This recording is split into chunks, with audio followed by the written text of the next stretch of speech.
Bien, mis hermanos, hoy continuamos con nuestra serie de sermones sobre el libro de Ruth. Recuerden que hemos estado predicando este libro por los pasados meses y, si el Señor así lo permite, hoy culminamos nuestra serie de predicaciones sobre el libro de Ruth. Así que yo le invito a que me acompañen a Ruth capítulo 4, versículos 13 al 22.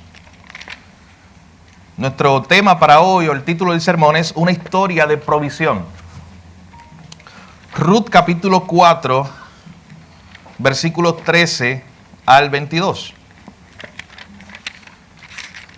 En la Biblia hay muchas historias de provisión, muchas historias donde nosotros vemos, palpamos, nos gozamos con momentos donde Dios provee algo. Pero hoy vamos a meditar precisamente en ese Dios proveedor, especialmente en esta historia de Ruth. Dice la palabra en Ruth capítulo 4, versículos 13 al 22, de la siguiente manera. Boaz pues tomó a Ruth, y ella fue su mujer, y se llegó a ella, y Jehová le dio que concibiese, y diese a luz un hijo. Y las mujeres decían a Noemí: loado sea Jehová, que hizo que no te faltase hoy pariente, cuyo nombre será celebrado en Israel, el cual será restaurador de tu alma y sustentará tu vejez, pues tu nuera que te ama lo ha dado a luz, y ella es de más valor para ti que 7 hijos. Y tomando a Noemí el hijo, lo puso en su regazo y fue su aya. Y le dijeron, o le dieron nombre a las vecinas diciendo: le ha nacido un hijo a Noemí. Y lo llamaron Obed, esto es, padre de Isaí, padre de David. Estas son las generaciones de Fares. Fares engendró a Esrón, Esrón engendró a Ram, y Ram engendró a Aminadab. Aminadab engendró a Nazón, y Nazón engendró a Salmón. Salmón engendró a Boaz, Boaz engendró a Obed, Obed engendró a Isaí. Y miren cómo termina esta historia. Isaí engendró a David. Vamos a orar. Padre, gracias te damos nuevamente por este tiempo juntos como iglesia. Gracias, Señor, porque hoy nos recuerda a través de los cánticos que tenemos que tener nuestra mirada puesta en ti, no en otra cosa. Y si hay alguno de nosotros en esta mañana que ha llegado aquí, Señor, cuya mirada esté puesta en otra cosa, hoy te pedimos que nos ayudes, Señor, a redirigir nuestra mirada solo a ti. Señor, en esta hora te pedimos que abra nuestros ojos, nuestro entendimiento para estudiar tu palabra, que a través de tu Espíritu Santo, Señor, nos guíes, nos ilumines y nos enseñes tu palabra hoy. Tú conoces cada necesidad, cada carga que tengamos nosotros hoy. Tu palabra es más que suficiente para cada una de ellas. Gracias te damos, Jesús, en tu nombre oramos y te lo pedimos todo. Amén. El 20 de diciembre de 1943, en medio de la Segunda Guerra Mundial, ocurrió un evento que es de estos eventos que son eventos, grandes historias, pero que muchas veces pasan desapercibidas, a menos que uno de estos soldados que la vivió la cuente más adelante. Y de eso se trata esta historia que quiero compartir brevemente con ustedes para comenzar nuestro sermón del día de hoy. Ese día, el diciembre 20 de 1943, Charles Brown, que era un piloto que apenas estaba comenzando en la Fuerza Aérea, esta era su primera gran misión, tenía que dirigir un avión que se llamaba el B-17, que era este avión grande de 4 motores que tiraban bombas durante la Segunda Guerra Mundial. Él era el piloto. Él tenía consigo a 7 tripulantes que lo iban a acompañar, y en un avión militar de esa época, cada uno de ellos era importante. Uno estaba mirando algo, otro tenía un arma, otro era el copiloto, el ayudante del que tenía las armas, otro tiraba las bombas. Cada uno era necesario para que la misión se llevara a cabo. La misión de este B-17 era simple, parecía simple, era volar sobre una ciudad en Alemania y bombardear una fábrica donde los nazis estaban haciendo bombas y municiones. Así que esa era la misión. Al parecer todo salió bien. Ellos lograron llegar al área donde tenían que tirar las bombas, destruyeron la base militar o la fábrica de municiones de los nazis. Pero cuando están justos preparados para salir, se dan cuenta que los alemanes los habían visto, y los alemanes enviaron una serie de aviones para seguirlos. Así que de momento la misión que parecía cumplida, que parecía que había salido perfecta, de momento se puso peligrosa, porque tenía este hombre, Charles Brown, piloteando este avión, tenía más de 10 aviones alemanes persiguiéndolo. Todos estos aviones alemanes comenzaron a dispararle tratando de que el avión se destruyera y se cayera en picada. Comenzaron a destruir el primer motor. Recuerden que tiene 4 motores ese avión. Comenzaron a destruirlo. De momento la nariz del avión, la punta del frente voló, se destruyó también. El avión comenzó prácticamente a caerse en pedazos. Un segundo motor se cayó, un tercer motor quedó destruido. El avión estaba volando ahora con un solo motor. Y el problema es que todos estos aviones que estaban disparándole a este avión norteamericano habían hecho que los tripulantes que estaban allí estuvieran todos heridos. 1 muerto, 6 heridos. Aún el piloto, este hombre, Charles Brown, tenía una herida, una bala en su hombro. Y llegó un momento hasta que él se desmayó. Escuche bien, cuando el piloto se desmaya hay problema. No solamente que de 4 motores te queda 1, pero el piloto está desmayado. Y en ese momento, en unos segundos, él cuenta la historia que él pudo otra vez levantarse. Él no sabe cómo, todavía no se lo explica. Pudo levantarse, tomar otra vez el avión, y ya cuando él va a tomar otra vez el avión y tratar de hacer una maniobra, se da cuenta que los bombarderos alemanes se habían ido. Lo habían dejado. ¿Sabe por qué? Porque lo habían dejado como un avión en picada. Simplemente como un avión que ya estaba destruido, ya lo estaban poniendo la estadística, porque literalmente iba en picada para hundirse. Así que él logra tomar el control, logra subir al avión, trata de animar a sus compañeros heridos y decirle, oye, vamos a lograrlo, vamos a llegar hasta Inglaterra con un motor. El avión botando humo y el avión en pedazos, cayéndose en pedazos. Para su sorpresa, cuando está saliendo de Alemania, llega otro bombardero alemán muy cerca de él y él pensó que ahí su vida se había acabado. Porque con una sola bala más, con un solo cañonazo más, este avión quedaría destruido para siempre. Pero él se da cuenta que el piloto alemán, en vez de dispararle, lo saluda en el aire, le hace señas. Y en ese momento el piloto norteamericano no sabe cuáles son esas señas, así que manda al hombre que estaba herido, pero que tenía la metralleta en el avión, y le dice, dispárale. Él no pudo dispararle porque estaba herido, y en ese momento lo que hizo este piloto alemán fue increíble. Comenzó como a escortarlo, comenzó como a ayudarlo en cierta manera para que pudiera salir de territorio alemán. Y cuando ya estaba saliendo de territorio alemán, otra vez el piloto alemán le hizo una seña, lo saludó y le dijo, buena suerte, que vayan con Dios. La historia de Charles Brown es increíble porque con un solo motor y el avión cayéndose en pedazos, él logra cruzar hasta Inglaterra, aterrizar el avión y salvar a sus compañeros. Pero él se quedó siempre pensando, ¿quién fue ese piloto alemán que me perdonó la vida? ¿Por qué él no me disparó? ¿Por qué él simplemente no disparó un solo disparo y ya el avión se iba a caer? Así que toda su vida este hombre, Charles Brown, él regresa a los Estados Unidos después de la guerra y toda su vida él se quedó con esa idea, ¿por qué me salvaron la vida? Este era un hombre creyente, él era un cristiano. Para cada vuelo él llevaba siempre una Biblia. Y él confiaba en la protección de Dios. Pero es interesante que, escuche bien, como 45 años después, todavía él tenía esa pregunta. En 1990. Ya le había hecho su vida, pero todavía se preguntaba, ¿y quién me salvó aquella tarde, aquella noche? ¿Y por qué? Yo quiero encontrar a ese piloto alemán. Así que él decide escribir una editorial a un boletín de pilotos alemanes, que solamente leían los pilotos alemanes para ver si lo encontraba. Y él escribió una carta que decía, yo busco al hombre que me salvó la vida.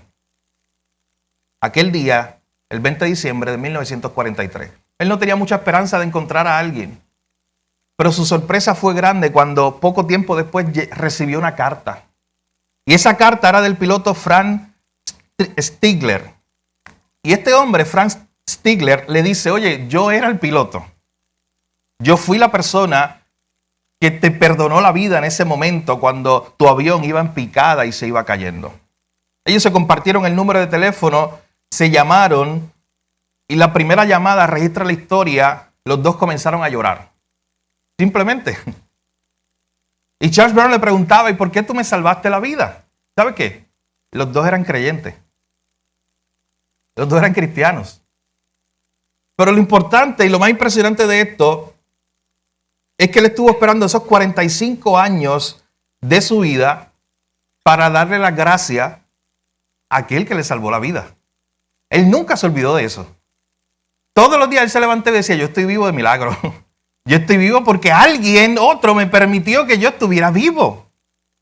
Y lo interesante de toda esta historia es que este hombre, el piloto alemán, sabía que eso le podía costar la vida. De hecho, él vivió toda su vida con temor de que lo apresaran y que lo mataran por traición en el mundo nazi. Por lo que él había hecho, había dejado ir a un avión enemigo.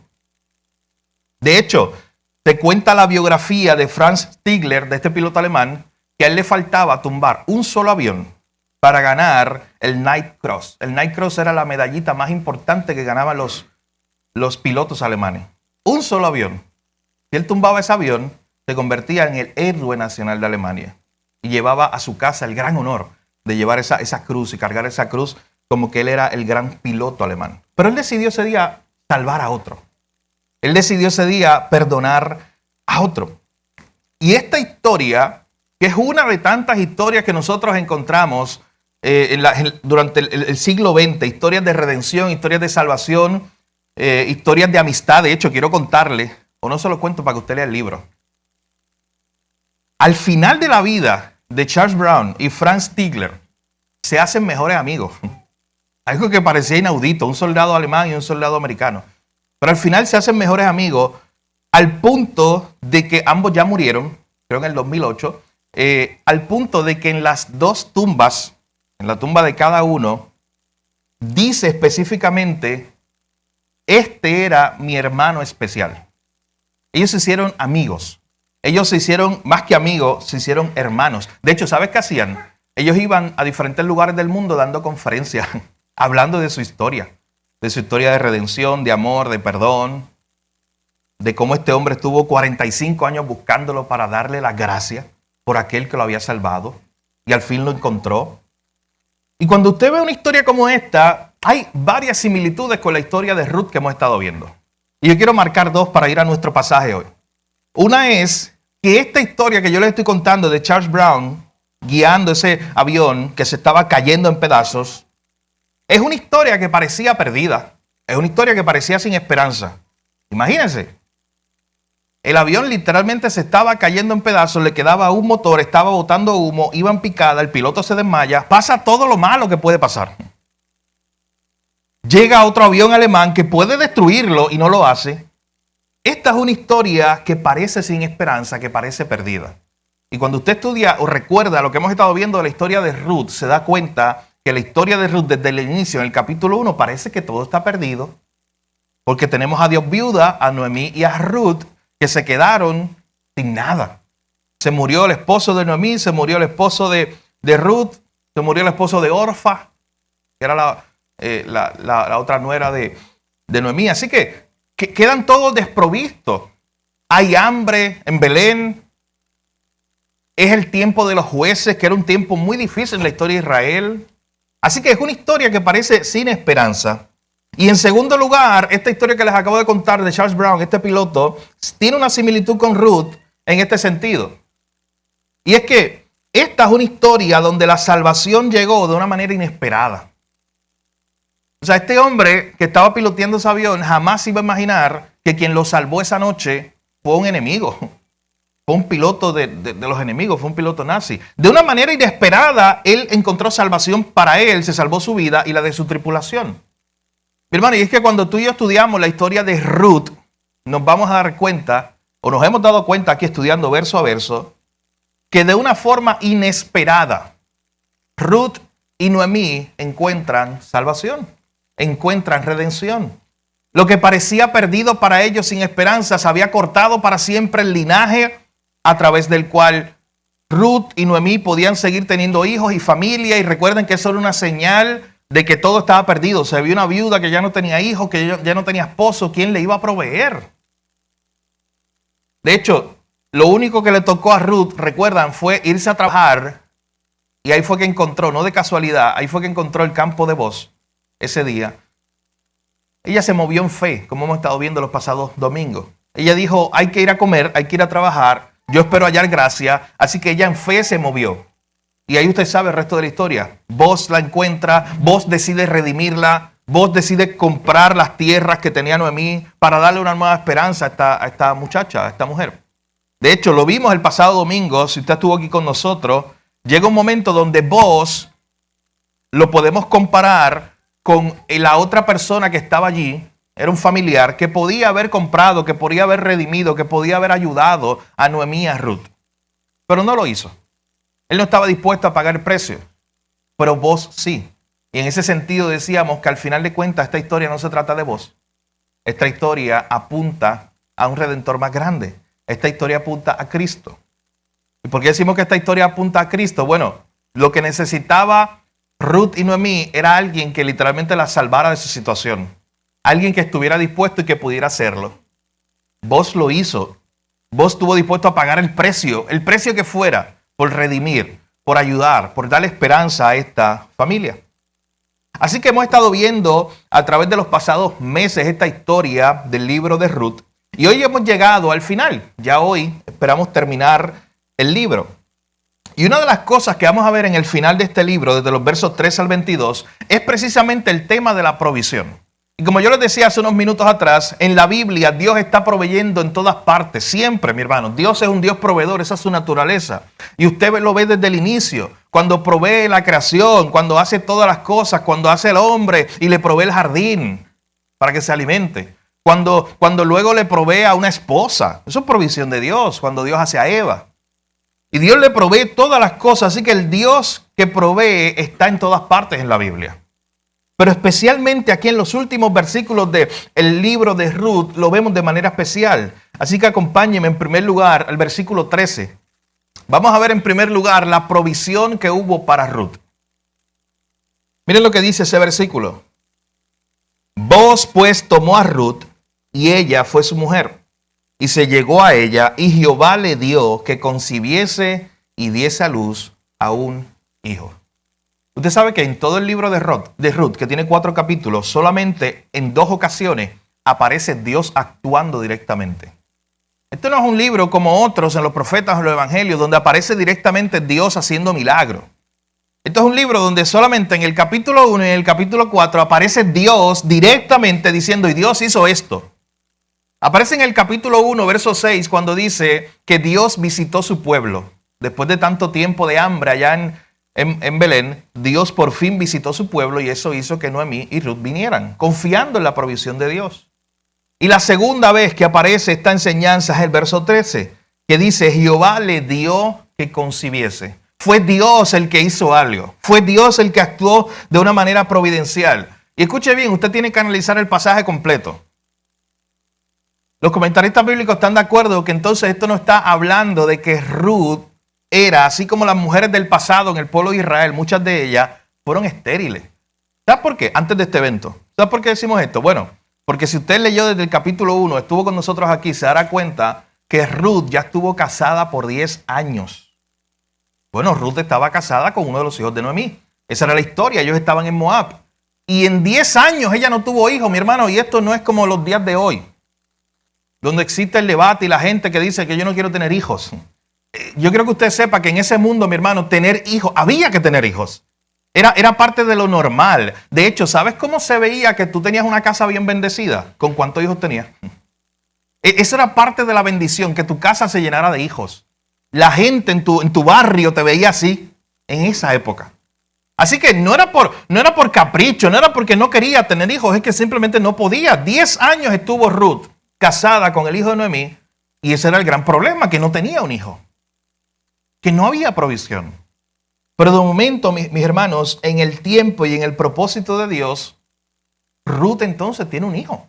Mírenlo aquí en el versículo 13. Dios le dio que concibiese. Fue Dios el que estuvo detrás de ese evento. Fue Dios el que abrió la oportunidad para que esta mujer pudiera tener un hijo, así como lo hizo con Sara. ¿Recuerdan a Sara? Así como lo hizo con las mujeres antiguas, de las esposas de los patriarcas de Israel. Eran estériles y Dios permitía, Dios hacía que ellas concibiesen, hacía un milagro en ellas.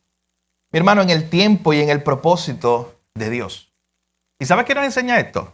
En primer lugar, que el propósito o el tiempo de Dios siempre es perfecto. ¿Tú sabes por qué esto es importante recalcarlo? Porque imagínate que Ruth hubiera tenido un hijo allá en Moab. La historia cambiaba completamente. Fuera otra historia. No tuviéramos este hermoso libro de Ruth.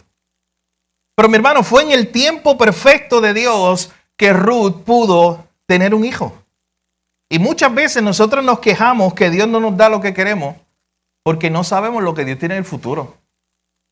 Usted se imagina probablemente a Ruth desesperada, probablemente a Ruth cansada y por 10 años diciéndole, orando y pidiendo y clamando por un hijo y no se le daba. Y quizás se frustraba. Mi hermano, ella no sabía en ese momento que esa espera que Dios le estaba dando era parte del propósito de Dios. Y muchas veces, vuelvo y repito, nosotros nos quejamos de que Dios no nos da lo que queremos porque no sabemos lo que Él tiene para nosotros en el futuro. Y lo que Dios tiene para nosotros en el futuro siempre es mejor. Pregúntele a Ruth. Siempre es mejor. Así que, miren lo primero que vemos aquí en el versículo 13. Dios está proveyendo un hijo. Dios está proveyendo para Ruth. Ruth la moabita, la extranjera, la que Boaz tomó. Y recuerde, muy importante, el pueblo de Moab era un pueblo enemigo de Israel. Así que se supone que Boaz no se casara con una moabita. Pero él estuvo dispuesto, lo vimos el pasado domingo. Él estuvo dispuesto a que la gente lo señalara y siempre lo marcaran y le pusieran el sello. Mira, este fue el hombre que se casó con una pecadora, con una moabita. Él estuvo dispuesto a pagar ese precio por amor.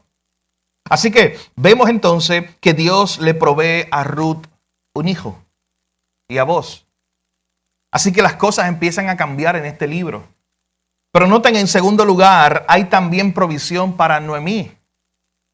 Miren lo que dice el versículo 14 en adelante. Ya Boaz y Ruth se casaron, pasa el tiempo, ella tiene un hijo y dice específicamente que fue Dios que se lo dio. Fue Dios que hizo lo imposible posible, fue Dios que hizo que esta mujer pudiera concebir.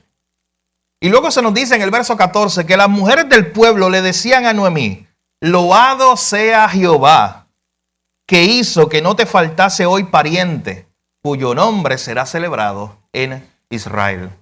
¿Usted sabe lo que están haciendo estas mujeres? Están diciendo, alabado sea el Señor. Estas mujeres, que eran las mujeres del pueblo, habían visto a Ruth, habían visto a Noemí.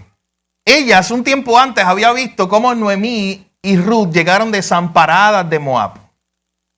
Recuerden esas escenas en el capítulo 1 cuando Noemí y Ruth llegan nuevamente a Belén, que la gente empieza como a preguntarse, oye, y usted se tiene que imaginar a ellos preguntando, ¿y dónde está Elimelech? ¿Y dónde está Malón y Kelión, tu familia? Que tú te fuiste próspera, tú te fuiste llena de aquí. Y usted sabe que ella llega a decir, lo vimos en el capítulo 1, ella llega a decir, ¿sabes que yo me fui llena y regreso con las manos vacías? Y recuerdan cuando ella dice, cámbienme el nombre. Ya no me llamen Noemí, ahora llámenme Mara. Y Mara significa la amargada. Porque Jehová, eso es bien importante lo que ella dice ahí, para nuestro entendimiento de lo que está pasando aquí. Ella llega a decir antes de esta escena en el capítulo 1, porque Jehová tiene su mano contra mí. Dios me ha quitado todo, es lo que dice Noemí. Dios me ha quitado todo, así que de hoy en adelante seré una amargada y la gente que me llame la amargada. Hermano, yo quiero que ustedes vean a través de este versículo y comparemos el inicio de la historia de Ruth con el final. ¿Cómo Dios cambió esta historia? Cómo la que era amargada de momento tiene alegría. Cómo la que estaba con las manos vacías. ¿Sabes cómo termina Noemí en este libro? Con las manos llenas, con un hijo en sus brazos. Algo que parece increíble. ¿Cómo hace Dios esto? Dios cambió su historia. Mientras regresaba Ruth y Noemí de los campos de Moab, ellos no se imaginaban lo que Dios iba a hacer. Mi hermano, y quiero que usted lo sepa hoy, usted y yo no nos imaginamos lo que Dios en sus propósitos, en sus planes va a hacer. La Biblia nos dice en muchas ocasiones, el libro de Isaías, que los pensamientos de Dios son más altos que los nuestros. Sus planes son mejores que los nuestros. Eso nos debe llevar, no a desesperarnos por el futuro, eso nos debe llevar a confiar. Esta historia, usted la ve y usted dice, mira, mientras Ruth y Noemí van de camino, cuando venían de Moab, con caras tristes, llorando, ellas no se imaginaban todo lo que Dios iba a hacer. Pero ahora esta última escena es una escena de alegría. Es una escena de gozo. Es más, el pueblo, la gente alrededor, la gente que antes le decía Mara, la amargada, la gente que también reconocía y decía, ¿sabes qué? Mira, sí, Dios te quitó todo. Esta misma gente es la que ahora, dice el verso 14, está alabando a Dios por lo que Dios hizo en la vida de Noemí. Esta es la misma gente que ahora está diciendo, alabado sea Dios. Mira lo que Dios hizo en tu vida. Esta gente, el pueblo, vio cómo Noemí pasó de ser una mujer desamparada y sola a ser una mujer con familia y ahora llena de alegría. En realidad, Dios no estaba contra ella. Dios estaba con ella. Y esto es importante saberlo porque cuando, vuelvo y repito, cuando vemos el libro de Ruth en el capítulo 1, llega ese momento donde ella dice que en grande amargura me ha puesto el Todopoderoso. Esas son palabras de Noemí en el capítulo 1. Diciéndole a Dios, en gran amargura me ha puesto, fue Él el que me puso ahí. Jehová ha dado testimonio contra mí, el Todopoderoso me ha afligido. Eso lo dice en el capítulo 1, verso 21. Esa es Noemí. Dios me ha hecho esto. Ella pensaba que Dios estaba en contra de ella. Pero en realidad, mi hermano, cuando usted lee el final del capítulo, Dios no estaba en contra de ella. Dios estaba con ella. Y ella no lo sabía, ella no lo veía. Porque las circunstancias hicieron que ella creyera lo contrario. Las cosas que ella veía, que estaba sola, que su esposo había muerto, que sus hijos habían muerto, que estaba sola y no se encontraba qué hacer ahora. Todas esas circunstancias hicieron que ella dudara de Dios. Todas esas circunstancias hicieron que ella no viera a Dios. Usted sabe que una de las cosas que hacen el sufrimiento en nuestra vida es que pone nuestros ojos borrosos para ver a Dios. Y ya no vemos a Dios de la misma manera. Eso es lo que le había pasado a Noemí. En ese momento de angustia ella no veía a Dios igual. Pero ahora mire lo que está pasando. Ahora se está demostrando que todo era parte de un plan de Dios. Y el mismo pueblo está alabando a Dios y diciendo, alabado sea el Señor, que hizo que no te faltase hoy pariente. Fue Dios que lo hizo. Fue Dios, Noemí, el que estuvo contigo. Él no estaba en contra de ti. Él estaba contigo. Él estaba cumpliendo un propósito en ti.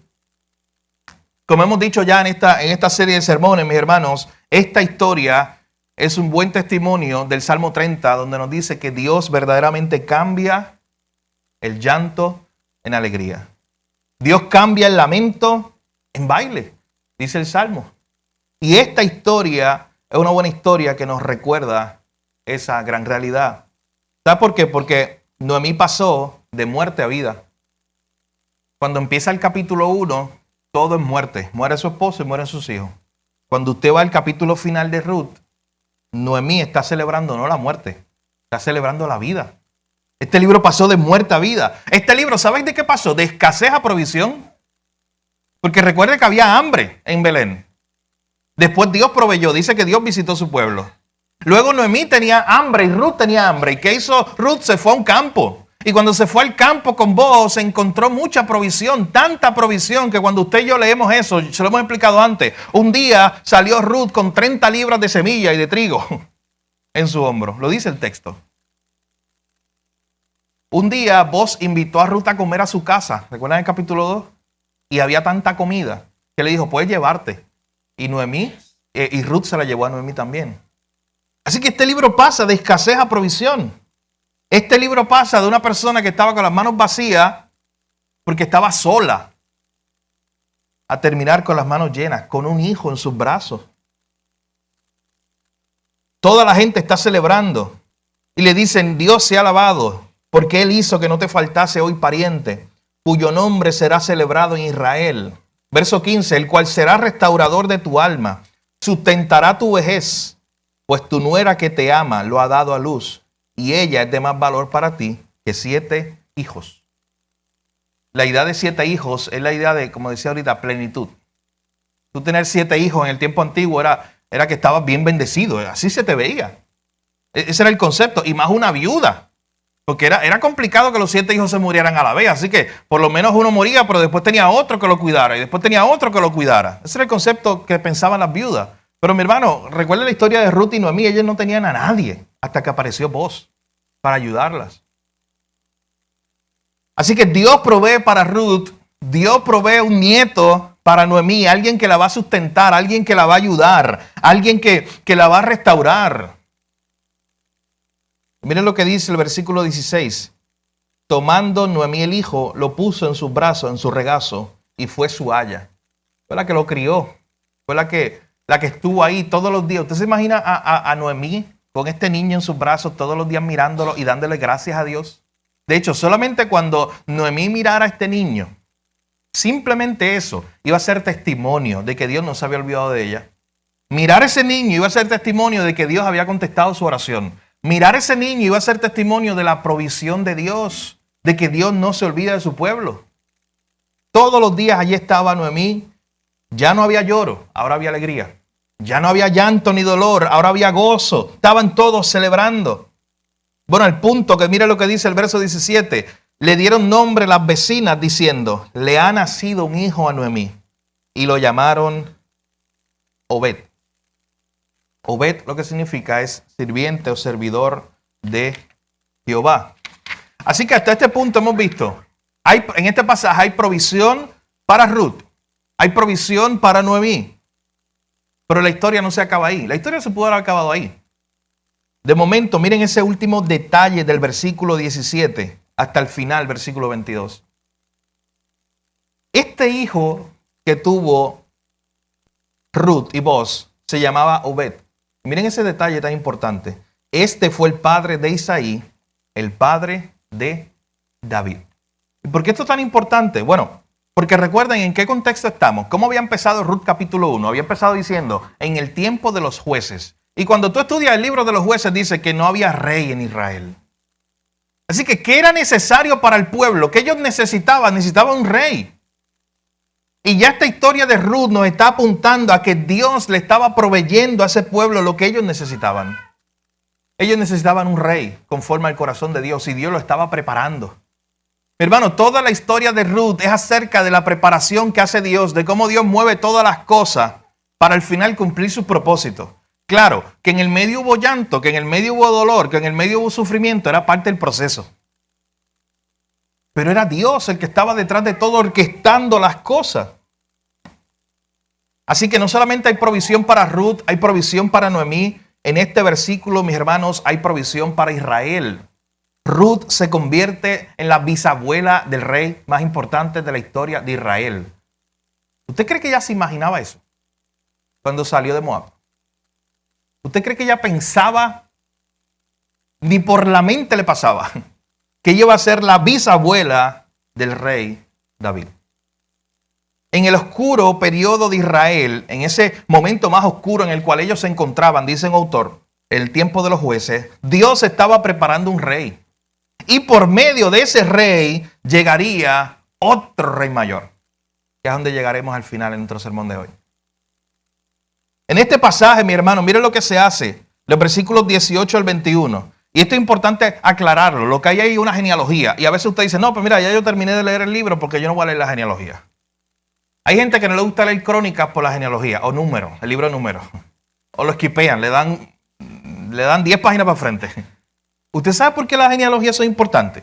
Mira, a veces tú piensas, oye, pero ¿qué tengo yo que saber? Que el hijo del hijo del hijo del hijo, ¿qué me importa? ¿Qué sé yo? Yo no sé de eso, ni me interesa. Uno puede pensar así. ¿O qué aplicación puedo tener yo de leer una lista? Hay capítulos completos de la Biblia, escuche, que son de genealogía. ¿Y qué yo puedo sacar de ahí? Pero hermano, nunca deje de leerla. ¿Sabe por qué? Léela con esto en mente. Cuando usted está leyendo una genealogía ahí, lo que usted está leyendo es el testimonio de cómo Dios cumple sus promesas. Le voy a decir por qué. Desde el inicio, en Génesis, Dios crea todo perfecto. Dios crea a Adán y Eva. Ellos pecan contra Dios. Dios entonces los busca y busca restaurarlos y les da una promesa. La primera promesa del Evangelio, Génesis 3:15. Y Dios le dice, ¿sabe quién va a arreglar todo esto que ustedes dañaron? La simiente de la mujer. Así que hay uno que va a venir después. Hay una promesa de que hay uno que va a venir después. ¿Usted sabe por qué están todas esas genealogías ahí? Para ver quién es ese uno, para ver si llegó, para probar que haya testimonio ahí específico de que Dios nunca dejó de cumplir su promesa, de que a través de generaciones y generaciones del hijo, del hijo, del hijo, del hijo, Dios iba a cumplir su promesa de traer al Mesías, al Salvador. De hecho, lo que usted ve ahí en esas genealogías es la providencia de Dios en la historia del pueblo. Y miren cómo comienza. Estas son las generaciones de Fares. ¿Y sabes quién era Fares? Eso está en Génesis, se fue bien atrás. Fares es el hijo de Judá. ¿Y se acuerda quién es Judá? El hijo de Jacob. Y Jacob el hijo de Isaac, Isaac el hijo de Abraham. Usted lo puede ir conectando atrás. Pero importante que la genealogía comience con Fares. ¿Sabe por qué? Porque lo que se está diciendo o lo que se está plasmando aquí en este pasaje es que se está conectando a David con la genealogía que venía de Judá. Y dice, ¿por qué específicamente de Judá? De hecho, si usted está leyendo el libro de Génesis, que como dije la semana pasada, la mitad de la iglesia está leyendo ese libro. Si usted está leyendo el libro de Génesis, debe llamarle la atención algo. Las tribus de Israel, los hijos de Jacob. El primero es el que recibe la primogenitura, normalmente. Pero como Dios hace como le place, usted lo ve muchas veces en la historia de Israel, Dios hace como le place. Cuando usted sabe el orden de nacimiento de los hijos de Jacob, el primero es Rubén, el segundo es Simeón, el tercero es Leví. Oye, pero ¿por qué Judá es el que recibe la primogenitura? ¿O por qué Judá es el que recibe esa línea real de que de él van a venir los reyes? ¿Por qué no es de Rubén? Hay muchas historias que ocurrieron en el Génesis. Vaya y léalo otra vez. Hay razones específicas de por qué ellos no tomaron la primogenitura. Rubén, Simeón y Leví. Aunque Leví, usted sabe que de ellos vinieron la tribu de los levitas, una importante tribu también. Pero específicamente Judá, a Judá se le había dado una promesa. Jacob estaba muriendo un día y él llamó a sus hijos y iba a profetizar sobre sus hijos. Y quiero leer un pasaje en Génesis capítulo 49. Y escuche bien lo que dice ese pasaje. Génesis capítulo 49, versículos 8 al 10. Ahí está Jacob a punto de morir. Él da una profecía sobre sus hijos. Y cuando le toca dar una profecía sobre Judá, mire lo que dice de él. Cachorro de león Judá, de la presa subiste, hijo mío. Se encorvó, se echó como león, así como león viejo. ¿Quién lo despertará? Y mire lo que dice ahora, verso 10. No será quitado el cetro de Judá, ni el legislador de entre sus pies, hasta que venga Silo, y a él se congregarán los pueblos.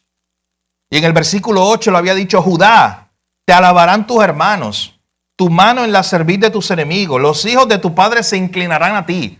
Ya Dios le había revelado a Jacob que Judá iba a ser una tribu real, una tribu de donde vendrían reyes, que todos los demás hermanos de Judá, o sea, las otras tribus de Israel, se inclinarían delante de él. Miren qué importante ese verso 10. No será quitado el cetro hasta que venga Silo, y a él se congregarán los pueblos. ¿Usted sabe a qué se está haciendo referencia en ese pasaje? Hermano, es una referencia al Mesías que vendría. Y lo que estaba diciendo Jacob es, ¿sabes qué? Dios va a cumplir su propósito. Y no se va a quitar el cetro, o sea, la corona del reino de Judá, hasta que venga el rey verdadero. De hecho, este mismo pasaje en la Nueva Versión Internacional, cuando usted lo lee, le presenta esa idea de que no se iba a quitar la corona nunca hasta que llegara el verdadero rey. Esta idea que presenta Jacob profetizando sobre su hijo es que de Judá vendrían los reyes. Mire lo que dice ahí. El cetro no se apartará de Judá, ni entre sus pies el bastón de mando, hasta que llegue el verdadero rey. Mi hermano, Génesis 49, el verdadero rey es Cristo. Falta la mitad de su Biblia. Y mire esa profecía ahí. Hasta que llegue el verdadero rey. El rey que vendría ¿de dónde? De la tribu de Judá. Y por eso es, regresando a nuestro libro de Ruth, esa es la razón que esta genealogía, que es la genealogía de David, empieza con Fares, el hijo de Judá. Como diciendo, dejándoles saber a sus lectores que David viene directamente de esa promesa. La familia de David viene directamente de esa promesa. De la promesa que se le había dado a la tribu de Judá. Pero usted quiere ir un poquito más atrás. Ya le dije, Fares era hijo de Judá. Judá era hijo de Jacob. Jacob era hijo de Isaac. Isaac era hijo de Abraham. Y a Abraham también se le había dado una promesa. acerca de esto. Vaya más atrás y vea Génesis 17. Y allá en Génesis 17:6, escucha lo que dice. Allí dice lo siguiente.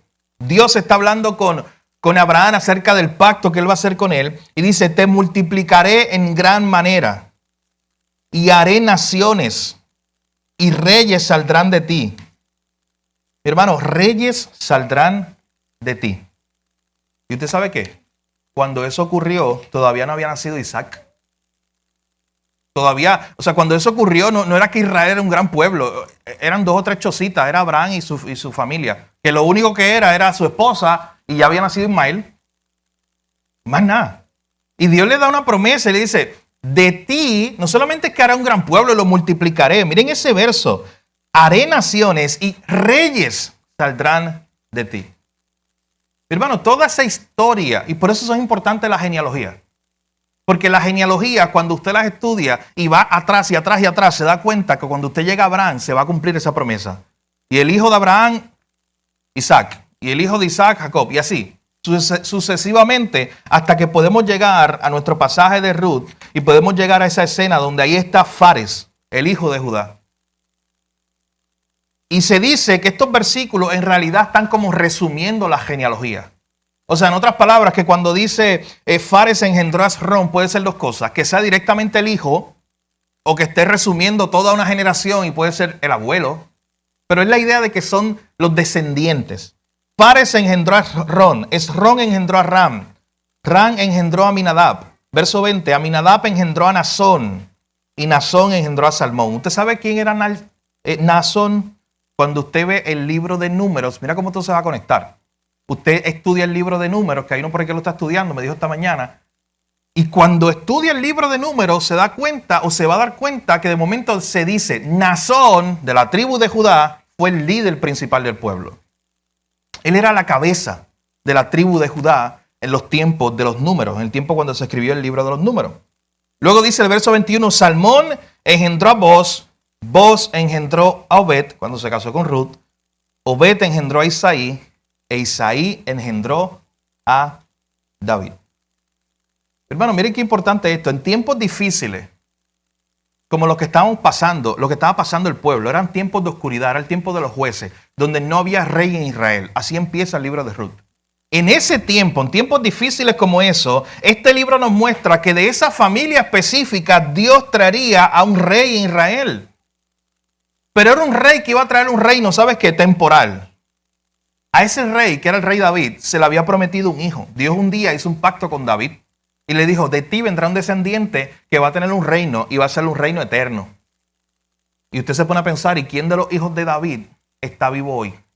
De los hijos prácticos de él, los hijos directos. Salomón está muerto hace muchos años. Así que esa promesa no era para Salomón. Era un hijo, era un descendiente de David que iba a tener un reino y ese reino iba a ser eterno. Y quiero decirles algo, mi hermano. Aquí se acaba el libro de Ruth con David. Pero no podemos acabar la historia de Ruth aquí, porque esta genealogía no acabó aquí. De hecho, de ahora en adelante, cada vez que usted vea el libro de Ruth o le vaya a enseñar la historia de Ruth que usted ha aprendido a otra persona, no la acabe aquí. Porque el propósito de esta historia no es simplemente decir, mira qué bonito lo que hizo Dios con esta familia, que le dio un descendiente que fue el rey David. Y el rey David fue el rey más importante y más grande de la historia de Israel. Eso sería una historia hermosa, pero hay una historia más hermosa que esta.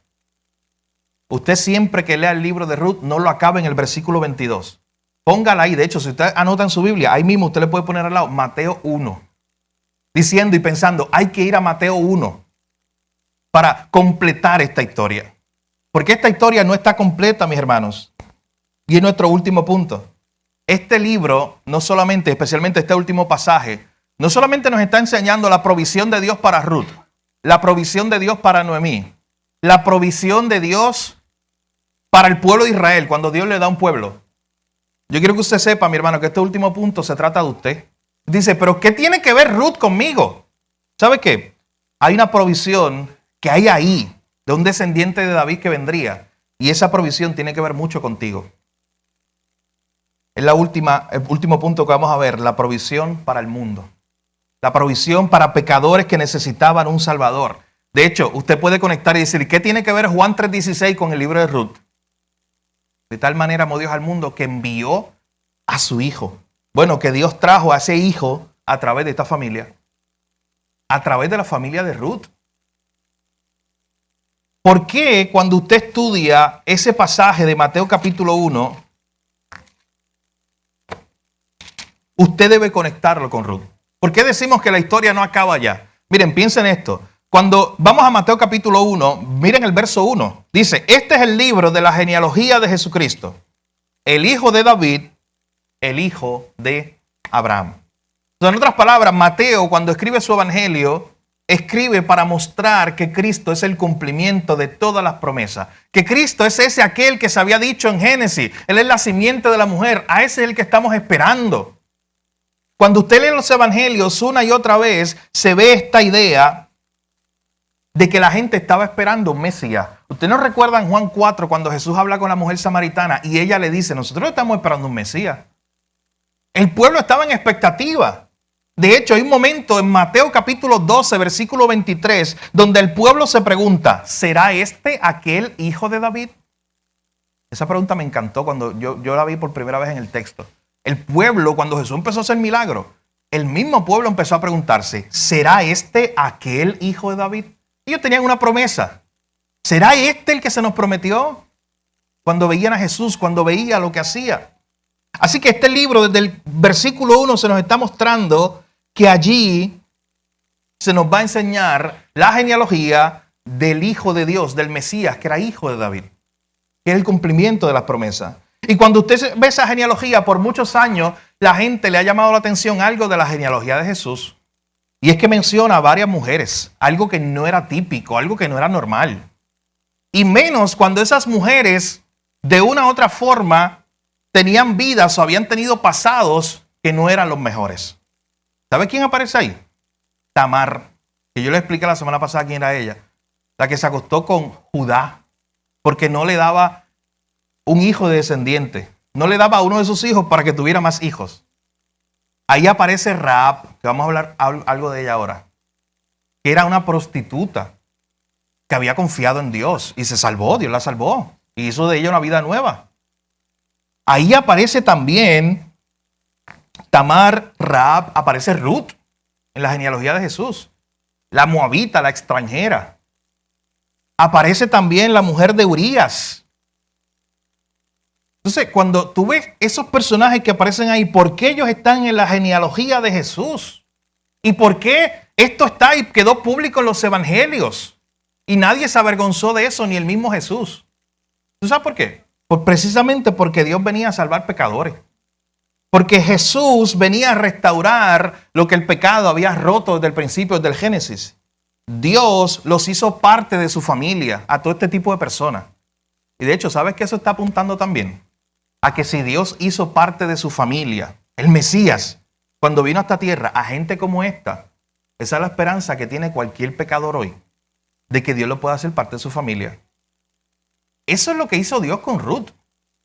Hermano, Ruth era una moabita enemiga de Israel. Dios la buscó allá, Dios la rescató y la hizo parte de su familia y la incluyó en su genealogía. Y yo no sé si a usted le sorprende, pero a mí me vuela la cabeza de que un libro de la Biblia de los judíos tenga el nombre de una mujer extranjera, moabita, enemiga del pueblo de Israel. Libro de Ruth. Una moabita, una enemiga del pueblo de Israel. Pero Dios la salvó. Dios la restauró. Y todavía los judíos que tienen su Biblia, los judíos, usted sabe que ellos todavía no tienen el Nuevo Testamento porque ellos están esperando un Mesías. Ellos no han creído el cumplimiento del Mesías en Cristo. Ellos tienen el Antiguo Testamento, pero ¿sabes qué? A mí me impresiona. En su sinagoga, ellos tienen el libro de Ruth. Está ahí. Y todavía lo tienen ahí como testimonio de lo que Dios puede hacer. De cómo Dios puede salvar a extranjeros para su gloria. Aquellos que no eran parte de la familia de Dios y cómo Dios lo hizo parte de su familia. Ese es el testimonio de la historia de Moab. Pero quiero ver algo muy impresionante aquí acerca de lo que dice el verso 5 en la genealogía de Jesús. Yo no sé si usted ha conectado estas dos cosas hasta este punto.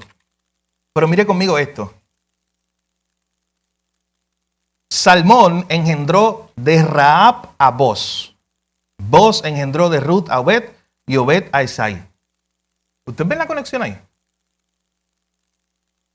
Salmón engendró de Rahab. ¿Usted sabe quién era Rahab? ¿Se acuerdan de Josué, capítulo 2? Yo le acabo de decir, aquella que era una prostituta que Dios había salvado. Esto como que nos va a añadir un elemento bien importante a la historia de Ruth. Que ella era la mamá de Booz. Mi hermano, piensa en esto. Que esta era la mamá de Booz. O sea, esto tal vez hace que pensar a uno que cuando Booz se enamora y quiere cuidar y amar a Ruth porque era una moabita extranjera, él sabía lo que era eso. Él sabía lo que era ser amado por Dios. Porque su mamá tal vez le había contado la historia muchas veces de que ella era parte de un pueblo enemigo de Dios, enemigo de los israelitas. Era Jericó. Y que un día Dios la salvó. ¿Y por qué decimos Dios la salvó? Dios la fue a buscar. Y sabes que se puede demostrar en el libro de Josué, capítulo 2, que Dios la fue a buscar. ¿Sabes por qué? Porque Josué envía a unos espías para ir a Jericó, a conquistar la primera ciudad que vamos a conquistar en la tierra prometida. El viernes los caballeros estuvimos hablando del libro de Josué. Y de momento, cuando Josué envía a estos espías, de todo lugar que ellos podían ir, ¿sabes dónde se decidieron esconder? ¿Sabes quién le dio asilo? Rahab. Que en ese momento tenía un pasado cuestionable, era una prostituta de la ciudad de Jericó. Pero ella, cuando usted lee Josué capítulo 2, en ese momento ella decía hacer algo. Ella sabía que su vida ya no le satisfacía. Ella sabía que ya no quería seguir siendo la prostituta de Jericó. ¿Y sabes qué ella dice? Cuando usted lee Josué capítulo 2, ella empieza a hablar del Dios de Israel. Ella dice que ella ha escuchado ese Dios y ha escuchado cómo Dios ama a ese pueblo y cómo Dios cuida a ese pueblo. Y ella quiere ser parte de eso. Y ella le dice a Rahab, ella le dice a los espías que ella los va a proteger. Ellos le dan una promesa de que ella se puede ir con ellos después, cuando se destruya la ciudad de Jericó. Ella pide que cuiden a ella, a sus padres, a sus hermanos, a su familia. Y usted sigue leyendo las páginas del libro de Josué y se da cuenta, comienza la conquista de Jericó, la ciudad destruida, matan a todos. Y la única que se salva es la familia de Rahab. ¿Y sabes qué ocurre con Rahab? Se une al pueblo de Israel. Deja atrás su pasado. Deja atrás todo y comienza a vivir para el Dios de Israel. Se une al pueblo y se hace parte del pueblo de Dios. Y lo que más nos debe sorprender a nosotros es cómo entonces ella se casa en algún momento con uno que era descendiente de la tribu real, de la tribu de Judá, y tiene a un hijo que es el protagonista, o ha sido protagonista de nuestra historia pasada, era Booz. Mi hermano, Dios había buscado a esta persona de tantos lugares que ellos se podían esconder, los espías. Ellos no llegaron por casualidad, sino por propósito de Dios. Rahab estaba en los planes de Dios. Intencionalmente Dios quiso ir a salvarla para mostrar el alcance de su poder, que no era solamente para el pueblo de Israel, para mostrar el alcance de su gracia, que aún los más vil pecadores del pueblo podían encontrar salvación en él, si ponían su fe en él, como hizo Rahab. De hecho, yo no sé si te le impresiona, pero sabes que cuando usted va al Nuevo Testamento, Rahab es una de las mujeres que más se menciona en toda la Biblia. En toda la Biblia, Rahab es uno de los nombres de mujeres que más se habla de ella. ¿Sabes qué? El libro de Hebreos en Hebreos 11:31. El libro de Santiago en Santiago 2:25. La usan como ejemplo. Hablan de ella por lo que Dios hizo en ella. Ella fue probablemente la mamá de Booz. Le habría contado cómo ella fue aceptada en el pueblo de Dios siendo ella antes una enemiga. ¿Usted no cree que esto había transformado el corazón de Booz? Lo había preparado dentro de los planes de Dios para cuando él conociera a Ruth, una extranjera también, alguien que pertenecía al pueblo enemigo de Dios, y él también entonces decidió amarla. Mis hermanos, en Mateo capítulo 1 se nos habla de un nacimiento. Cuando usted sigue leyendo Mateo 1, Mateo 2, viene la visita de los magos o los sabios de Oriente, se nos habla de un nacimiento. Un nacimiento más importante que el que acabamos de ver en la historia de Ruth. Porque es de un redentor más importante. Es el nacimiento del Emanuel, el Dios con nosotros. ¿Sabes que en el libro de Ruth, Dios había visitado a su pueblo para traerles pan en medio de una hambruna? Pero en Cristo, en el Emanuel, el Dios con nosotros, Dios visitó a su pueblo para traer salvación, perdón de pecado y vida eterna. Y mira por qué usted tiene que conectar Ruth, capítulo 4, cuando termina hablando de David, con el David más grande, con el hijo de David. Es que esta historia nunca se trató de Boaz, ni de Ruth, ni de Noemí. Esta familia era parte de algo más grande, que Dios estaba orquestando, que Dios estaba haciendo. Llegamos al que le llaman el mes de los enamorados, y el libro de Ruth, lo hemos dicho hace mucho tiempo, verdaderamente es una historia de amor. Usted ve el amor que tiene Boaz hacia ella y el amor que tiene Ruth hacia él. Una cosa muy bonita, las palabras que ella le dice: yo quiero que tú me cuides, yo quiero que tú me proveas. Ese amor de él que va y hace todo lo imposible porque ella sea su esposa, porque él la quiere amar y la quiere cuidar. El amor entre ella y Noemí. Hay mucho amor ahí. Pero sabes que al final, como decíamos el pasado domingo, esta historia de Ruth trata de un amor más grande, del amor de Cristo por su esposa, la iglesia, el que estuvo dispuesto a derramar su sangre por ella.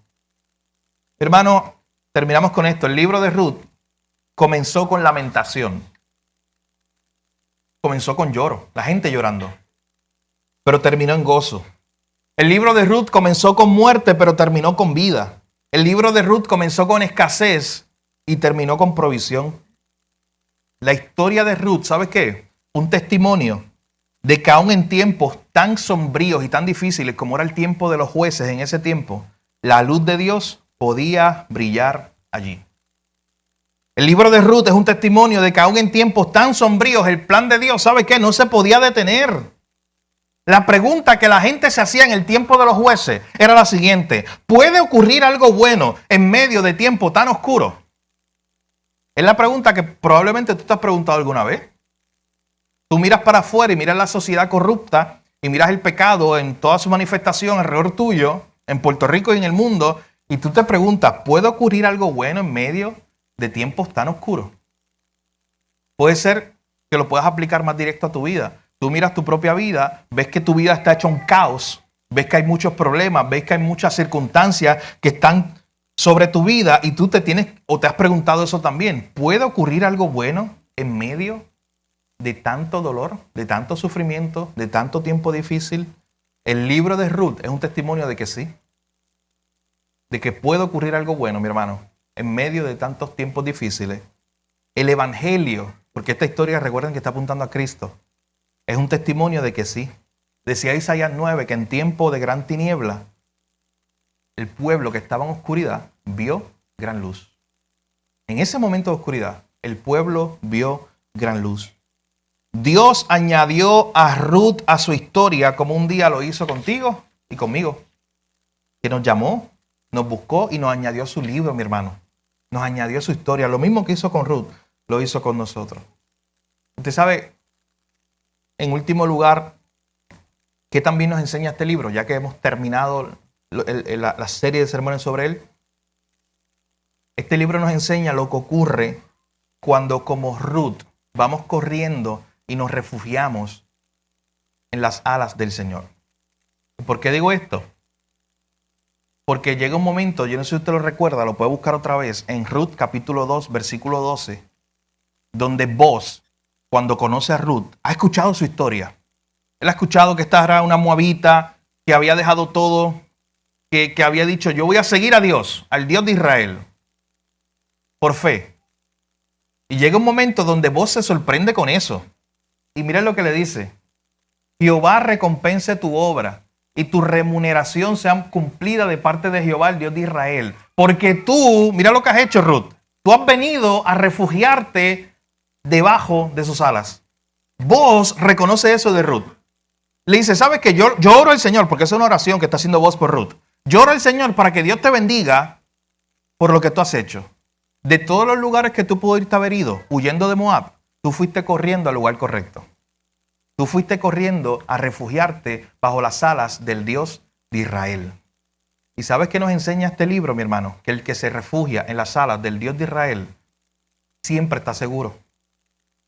Cuando el libro se acaba con tanta bendición, con tanto gozo, es una muestra, es una evidencia que ese es el único lugar seguro para ti. Que ese es el único refugio seguro.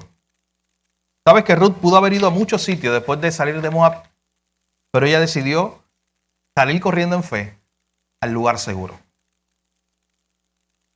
Mi hermano, no hay otro refugio para nosotros hoy. La historia se repite. No hay otro lugar seguro. Es bajo las alas del Dios de Israel. Solamente ese es el lugar donde encontrarás paz, consuelo, bendición y vida eterna. Es el único lugar, mi hermano, seguro. Cuando venga el juicio de Dios sobre el pecado, el único lugar seguro es estar escondido en Cristo. Escondido en Él. Y la pregunta que tienes que hacerte en esta mañana es que si tú estás ahí, ¿has hecho tú como hizo Ruth un día? Que le dijo a Noemí, tu pueblo será mi pueblo y tu Dios será mi Dios. Yo dejo a Moab atrás. Yo dejo todo atrás. Ya no quiero vivir en ese pueblo que está lejos de Dios. Ahora yo quiero salir corriendo y refugiarme en el Dios de Israel, en el Señor.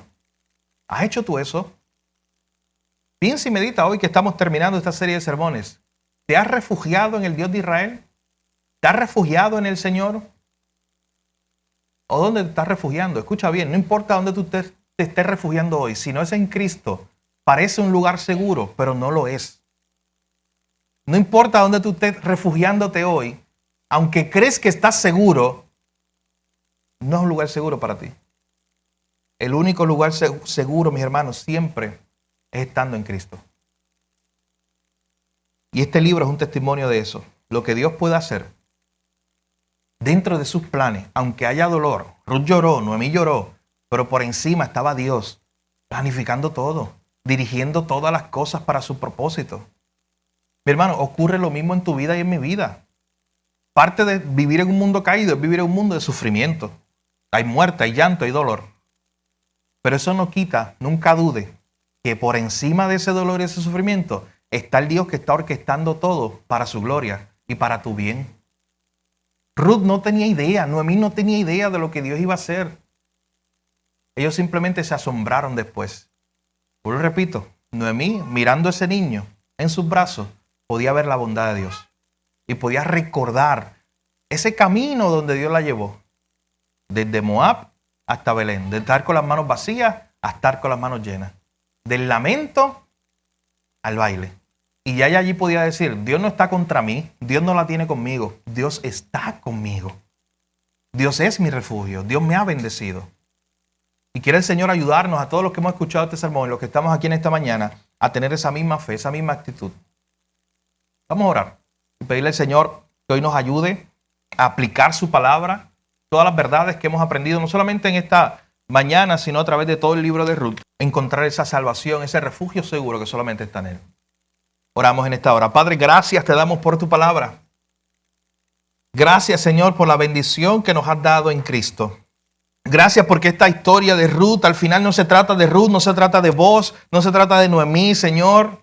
Se trata de ese descendiente de David, el hijo de David, el rey, el que vendría, Señor, el Mesías a salvar a su pueblo. Tú hiciste toda esta historia, tú orquestaste toda esta historia, Señor. Fue parte de tu plan, aunque Ruth y Noemí no lo sabían. Incluso Ruth, cuando vivía allá en Moab, ella tal vez se cuestionaba por qué no podía tener hijos. Oh Señor, pero era parte de un plan mayor. Y muchas veces también nosotros nos cuestionamos y te cuestionamos, Señor, el por qué nos contestan nuestras peticiones sin saber que en el futuro tú tienes algo mejor para nosotros. Te pedimos perdón por eso, porque muchas veces nuestra fe ha fallado, Señor. Porque muchas veces hemos dudado de ti. Te pedimos perdón porque muchas veces, como Noemí al principio de esta historia, pensamos que tú estás en contra de nosotros. Nuestros ojos se empañan y ya no te vemos en todo tu esplendor y todo tu poder. Señor, te pedimos que nos ayudes a tener esta misma fe. Esta fe que se mueve, esta fe que actúa. Esta fe de que las cosas van a cambiar para mejor. Esta esperanza, este libro es un libro de esperanza. Que nos muestra que aún en los momentos más oscuros, tú hiciste algo. Tú estabas levantando al rey de Israel. Señor, gracias. Porque de la misma forma que un día tú añadiste a Rahab, a Ruth y a muchos otros, que no eran parte de tu pueblo, que eran enemigos de tu pueblo. Tú los añadiste a tu pueblo. Así un día hiciste con nosotros, Señor. Dice el libro de Efesios que nosotros éramos tus enemigos, que no éramos parte de tu pueblo. Y tú un día nos alcanzaste, tú un día nos llamaste y nos hiciste parte de su familia. Qué gran bendición tenemos en Cristo. Señor, gracias porque esta historia nos apunta a un Redentor más grande de lo que fue vos. Nos apunta a Cristo. Nos apunta a aquel esposo que estuvo dispuesto a sacrificarse por su esposa a la iglesia, entregar su vida y derramar su sangre para proveerle salvación. Gracias, Señor, te damos en esta mañana por tu palabra. No importa lo que estemos enfrentando hoy, ayúdanos a recordar que a través de esta historia de Ruth te podemos ver a ti obrando, Señor, aún en los momentos más oscuros de nuestra vida. Gracias, Señor, en tu nombre oramos y te lo pedimos todo. Amén.